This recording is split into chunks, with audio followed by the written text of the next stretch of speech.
I'm going to show you how you can get a garter stitch when you're knitting using circular needles. Now you know that when you use circular needles, you're knitting in the round, and it generally brings up a stockinette stitch.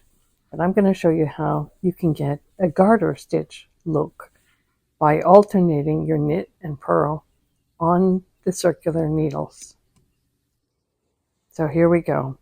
I've got all my stitches cast on. In this situation, I'm actually making the brim of a winter hat, and the brim itself is going to be in garter stitch.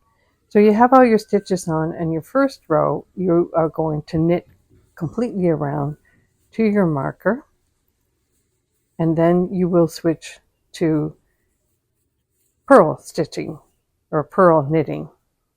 So I've reached the end of my marker or my row, and I continue knitting, knit, knit, move my marker over, bring my yarn forward so that I'm in the purling stitch position, and then I purl. And I purl all the way around until I get to the last stitch. When I get to the last stitch, which is just previous to my marker, I'm going to slip that stitch. First, I have to finish my purling. Now there's the last stitch, and I'm going to slip that stitch, and then I'm going to pick up a thread between the first and last stitch on that row, slip my slip stitch back, and then I purl those two stitches or two strands of yarn together. Then I move my yarn into the knitting position, and I continue knitting.